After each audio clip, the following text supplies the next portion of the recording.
광야에서 40일을 계시면서 사탄에게 시험을 받으시며 들짐승과 함께 계시니 천사들이 수종들더라.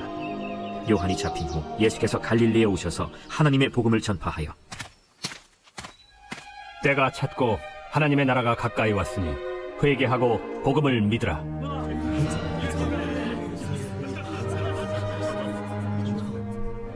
갈릴리 해변으로 지나가시다가 시몬과 그 형제 안드레가 바다에 그물 던지는 것을 보시니 그들은 어부라. 나를 따라오라. 내가 너희로 사람을 낚는 어부가 되게 하리라. 하시니 곧 그물을 버려두고 따르니라. 조금 더 가시다가 세베대의 아들 야고보와 그 형제 요한을 보시니 그들도 배에 있어 그물을 깁는데 곧 부르시니 그 아버지 세베대를 품꾼들과 함께 배에 버려두고 예수를 따라가니라. 예수님께서 세례 요한에게 세례를 받으신 사건은 일종의 대비무대라고 할 수 있습니다. 본격적으로 존재를 드러내신 사건이라고 볼 수 있는 거죠. 그리고 이것은 사탄에게 하는 선전포고와 같습니다. 예수님의 이런 선전포고와 함께 성령님은 예수님을 광야로 몰아내십니다. 그리고 40일간 예수님은 광야에 계시면서 사탄에게 시험을 받으시죠. 어떤 의미에서 보면 예수님은 광야에서 홀로 수련회를 하고 계신 겁니다. 그 수련회의 프로그램은 사탄의 시험인 셈이죠.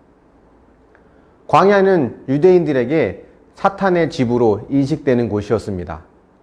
혼돈과 무질서를 상징하는 곳이 바로 광야였습니다.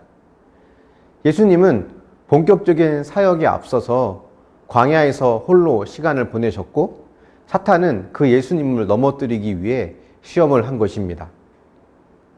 누가복음에서 예수님이 시험을 마치시고 난 후 사탄은 잠시 동안 예수님을 떠나 있었다라고 하는데요. 그것으로 보아서 사탄은 그 이후에도 끊임없이 예수님을 시험하고 유혹하였던 것으로 보입니다. 예수님조차도 시험하는 사탄이 우리는 가만히 내버려 둘까요? 그렇지 않죠. 그래서 우리는 늘 깨어 있어야 하는 것입니다.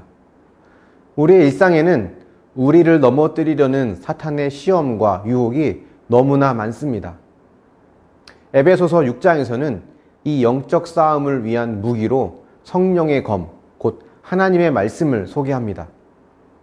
늘 깨어있는 신앙에는 말씀이 중요한 영적 무기인 것이죠. 날마다 말씀을 가까이 하고 묵상하면서 말씀대로 살아내는 삶이 가장 강한 영적 무기입니다. 저와 여러분이 이런 무기로 무장될 수 있길 바랍니다. 14절을 보면 세례 요한이 잡힌 후 예수님은 갈릴리에 오셔서 하나님의 복음을 전파하셨다고 합니다. 갈릴리는 세례 요한이 잡힌 지역이고 세례 요한을 처형한 헤롯 안디바가 다스리는 지역이었습니다. 예수님은 이렇게 세상의 권세가 가득한 곳에 하나님의 복음을 전한 것이죠. 예수님의 사역은 이렇게 세상의 질서와 영에 사로잡힌 자들을 하나님의 나라로 초대하는 것이었습니다. 이것을 위해서 병도 고치시고 귀신도 쫓으시는 것이죠.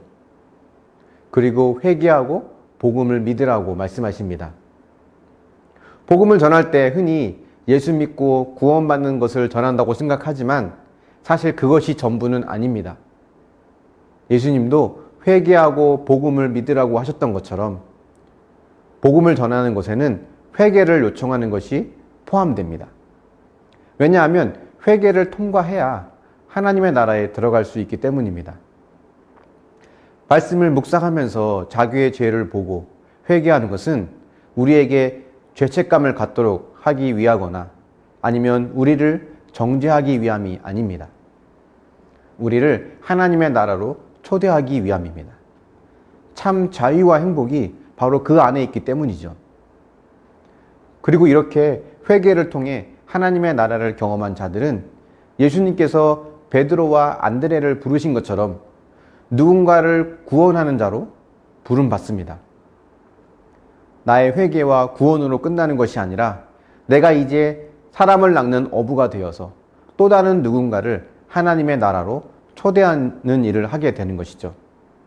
주님은 이 일을 위해 우리를 부르시고 찾아오신 것입니다.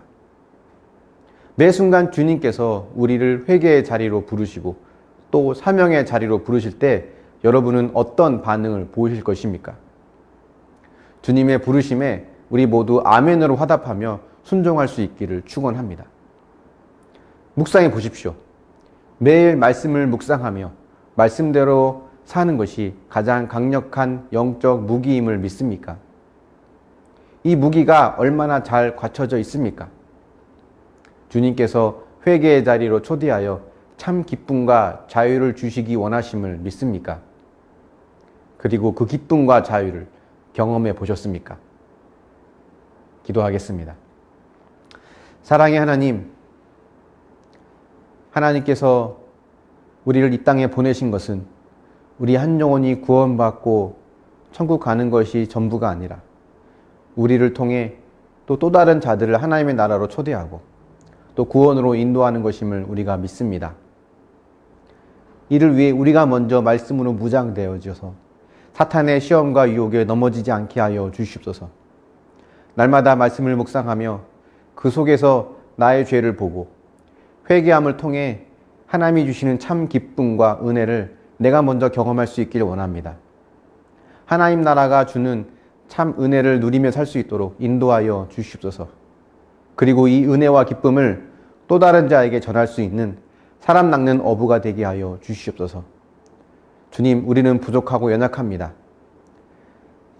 예수님도 시험에 빠뜨리려고 했던 그 사탄이 우리를 가만두지 않을 터인데 하나님, 우린 연약하여 넘어질 수밖에 없음을 고백하오니 주님께서 우리에게 힘을 더하여 주시고 우리와 함께하여 주셔서 늘 말씀으로 무장되어 영적 싸움에 승리하고 또 다른 누군가를 구원하는 사람 낚는 어부로 쓰임받을 수 있도록 인도하여 주시옵소서. 감사드리며 예수님의 이름으로 기도합니다. 아멘.